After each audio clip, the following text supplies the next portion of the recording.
But now I get to do something really, really special, and it is to introduce a woman who I could not tell you how much I love her. She marched in Alabama in 1965. She was at the Women's March in DC. In 2017, in 2020, in 2017, she's been an activist every year, and she's done also the Women's March. And she comes to our show every Friday, and we lovingly call her Miss Margaret. She lives in Silver Springs, Maryland.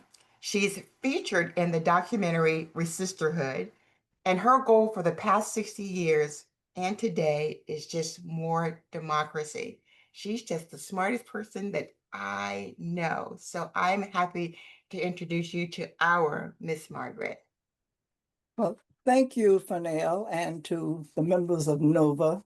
It is a joy working with that group.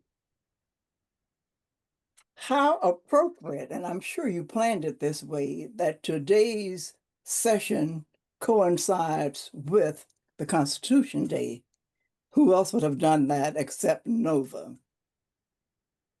In 1787, as Congresswoman has mentioned, the last day of the Constitution Convention, Benjamin Franklin was indeed asked, what do we have and how can we keep it? But what the Congresswoman did not complete that, because 2 years later, Benjamin Franklin stated this. When George Washington was elected president, Benjamin Franklin remarked, quote, "The first man put at the helm will be a good one. Nobody knows what sort may come afterwards. The executive will be always increasing, here and elsewhere, till it ends in a monarchy." Present?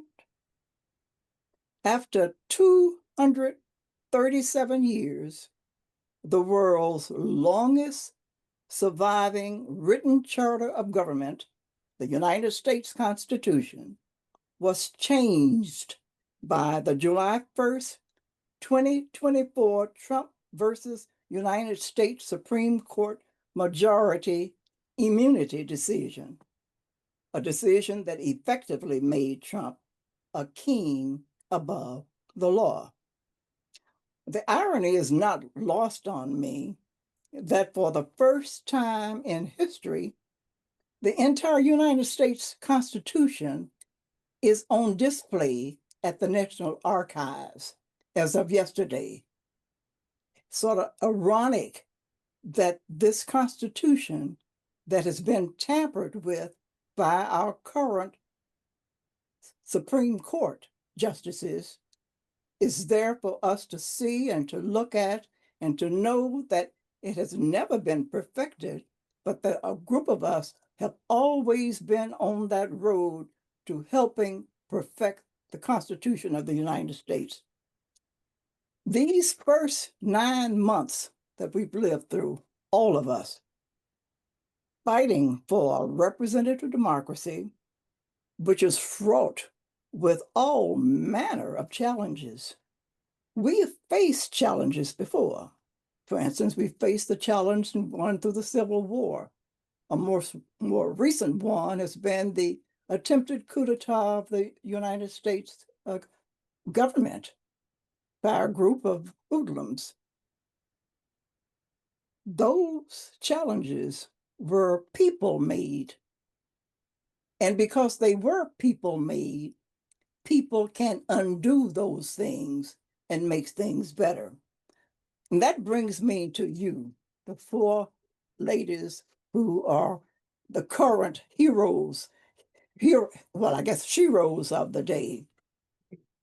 Mary Person, Cat Porterfield, Liz Richardson, Cheryl Smith, and all of the other Virginians who've been on the NOVA podcast.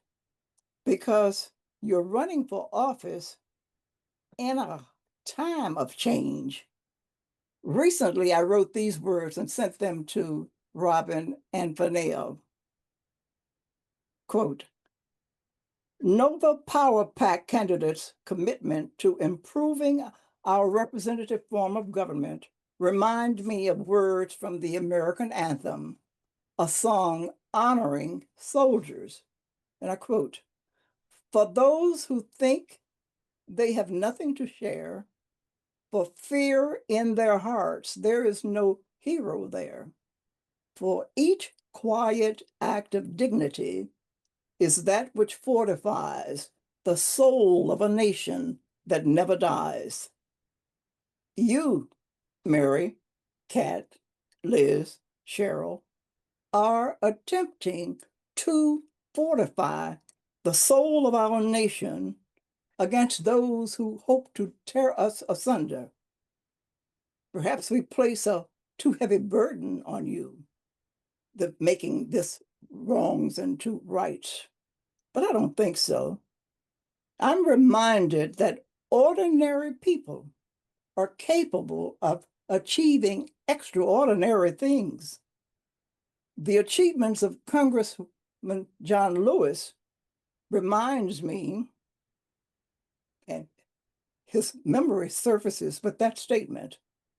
He was an ordinary person who ultimately did extraordinary things like other citizens throughout our history, throughout the centuries, have stepped forward, ensuring that they are fortifying the soul of our nation.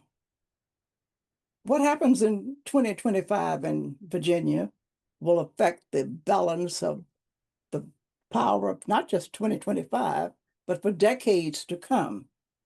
The idea, birth a representative government, is an ideal worth fighting for. It's fighting to make the words match its actions. I can't stress how crucial it is that voters understand they are the ones who can actualize change. Change, improvement, progress comes when voters vote in every election for candidates who, in turn, become our torchbearers, keeping the flame of democracy alive. I was born in Memphis, a city where cotton is still king, and where at one time we were called, the city was called the slave capital of the world, and it was born with unvarnished pride. I'm a child of that South, born into this cultural, social, and political history at odds with the beauty of the words in our Constitution and in our Declaration of Independence. That history, that Southern Jim Crow history continues. It lives with us in present day 2025. I didn't know about that history until I was 8 years of age, when I became aware that my station in life is defined by racist Jim Crow laws written by white men who were mainly the descendants of those who had owned me and my ancestors. But it was my parents who inspired me to understand and appreciate my Black history. I am the beneficiary of their legacy, who never stopped fighting for change. I've spent most of my life as an activist in an effort to change immoral and undemocratic laws to fair and just ones, not just for people of color, but for the health of a shared democracy. And like you, I know we can be a more perfect union. I know we can bring a more humane set of values in resolving today's complex problems. I know we care about our planet, our health, our education, our children. I feel fortunate to be a part of a community of change agents just like you. You give me so much hope. If I had a magic wand, I would decree that every voter understand that the vote represents power, that each voter is worthy of being heard, that their voice is their vote. And like the poet Amanda Gorman reminds us in her book of poetry, change sings, Change, sings, Sings, and that everything and anything is possible when our voices join together. And for those of you in the audience, please carry that message to your family, to your friends, to strangers. Change things because of our votes. So let it resound as loud as the rolling seas. You give me hope. We're going to win this thing because of you and your actions. Thank you so much. Thank you, Miss Margaret. I didn't cry this time, so thank you for that. And I don't know if the Congresswoman is still here, but I thought it would be wonderful if two history buffs could meet each other. So Congresswoman McClellan, please meet Miss Margaret Morrison. Hello, Ms. Margaret. Well, First of well, all, well, thank well, you for your work. I stand on your shoulders, and I would not be in Congress without your work. So thank you. you're perfectly welcome. When you started your presentation, I said, oh dear, I'll just say ditto. I won't have to say anything because we were on the same wavelength. And how could we not be? Because we've lived the life that is typical of a Black person in the United States of America. And it's not surprising that it took Virginia over 200 years to elect a person to represent them in Congress. But nothing is atypical when we think about race in America. That's why it's so, the one thing that it is so amazing that it's Virginia. We talk about change. We talk about the birthplace of the United States, really, the presidents coming from that, the presidents who were owners of human bodies. And yet the transformation that our history books prove to us that change is possible, that people can make change. Education is possible, and change comes about with education. And so it's just so disheartening to see the book bans going on and so many of the states to see that somehow what we thought we had overcome, we have not yet overcome. And another, Yeah. as you were talking, it's one of the candidates mentioned that they were they compared to me, a youngster, the first time seeking election. And I thought about uh, the the song from Selma, the movie Selma, with Common and Legend, that it takes the young generation and the olders to make things happen. And that's the other thing I appreciated about what Nova does, bringing young people and old people together to learn from each other, because I learned as much from you as hopefully you are taking from me. But I don't know how your upbringing, how was McClellan? Were you a child of the South? Other Yes. Yes. So I was born and raised in Virginia, but my parents, my dad would have been 100 years old next week. He was born in Nashville, Tennessee. His father's family was from Alabama. My mother and her family were from the Gulf Coast of Mississippi. They lived throughout the South, and were very active in the civil rights movement, as was my grandfather and my great grandfather. And as you were talking, and one of the reasons I'm so grateful that you share your stories and your perspective is, a lot of this history isn't taught in schools. I mean, when I was growing up, I'm Gen X. So when I grew up in the late 70s and 80s, we learned, a very tiny sliver.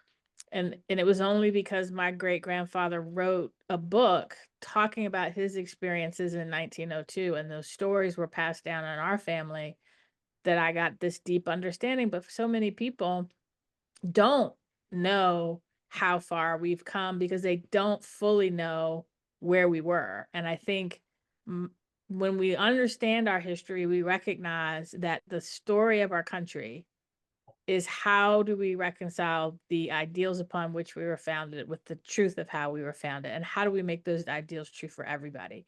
And we have made progress. And when we make progress, there's a backlash that involves violence, voter suppression, and propaganda. And that's why they don't want us and everybody to know that history, because then you recognize the pattern and you do something about it. But you keeping those stories alive of your experience and then us taking that and carrying it forward to the next generation is critically important. And so I'm just grateful for you continuing to share your stories. And it's interesting that you mentioned the the blacklash and the backlash, because after the Civil War ended in 1965, the first presidential election after that was 1868. And the issues then dealt with immigration, dealt with taxation, it dealt with tariffs. They are the same problems we Yeah. face today. And each time we have made advances, especially with the Civil Rights Act and the Voting Rights Act of 1964 and 65, the back, I keep saying black and back, to me, they're the same, has been horrendous. Yeah. And it happens time after time after time after again. When Obama was elected president, what happened to that family is beyond repeating. The viciousness and the just the inhumane statements they made about that family just makes you want to cry. And yet there they are, there they were. We see that same going on today. I don't know how to fully overcome all of it, but I do know this, that when we have a group of people willing to put their bodies on the line to advance the change and to work for United States of America, it is always surprisingly beautiful. And I'm just filled with so much gratitude, because when I was growing up, I never thought for a million years that white people cared enough about Black people to do anything, because so many stayed silent for so many centuries. So you're speaking out and you're putting yourselves on the line. What can we lose? We can't. We cannot lose. There is too much going on to lose. And so I do encourage my youngsters in my family to vote. Fennell know that I use psychology on them when I must. And I always bring it back to my mother, whether it's a Mother's Day card or whether it's a Christmas card or Halloween, you name it. The issue in every of those statements going back decades is always, what would your grandmother, how proud she would be that you're turning 18 and you know you're going to vote already.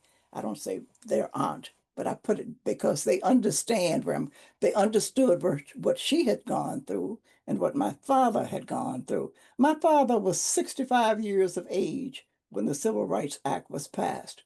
And for the first time in his entire life, he was able to vote. That's something to think about in America, to be 65 years of age and never have the power to use a voice to advance the causes that are meaningful to you and your family. So thank you, Mrs. McClellan, Congressman McClellan, for what you do. And thank you to the four people, the four ladies who I will be calling as you take your seats.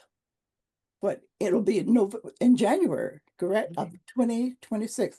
So I know you're going to win. I don't have no doubt about that. You're going to win because people understand that we have to win in order to move forward. So thanks again, Fennell and Nova. So, Congresswoman, thank you so much, Miss Margaret. You know we love hearing from you. Congresswoman McClellan, I just want to give you the last word. I know you have to go, but send us away. Give us a few parting words. I think, again, thank you to the Fearless Four for stepping up and hearing the call to be a part of this government by, of, and for the people in the most exciting and exasperating way. And I cannot wait to see you take your ideas and put them into action. And thank you to everybody tonight who has donated. I hope you'll donate again. I know we got to the 30. I'm not sure if we got to 40 yet, but let's make sure that we get there, because they're going to need your support. You can be the right candidate in the right moment with the right message. And if you don't have the money to communicate it, you're not going to win. But with your help, these women are going to communicate, reach voters where they are, and make sure to get them out to the polls. They're going to lay the groundwork for us to take back Virginia 2 so that we can take back the House next year. And they're going to do you proud. And thank you to everybody for, there are lots of things you could be doing tonight. But the fact that you chose to participate in this government by, of, and for the people by helping elect fantastic women to serve, I am full of hope that we will keep our republic. We just got to make sure that we keep pressing on. Thank you so much, Congresswoman. Thank you for what you do every single day. We appreciate you. We love you. So for the rest of you, we are going to have a ding ding. I thought there was going to be a ding ding. No ding ding.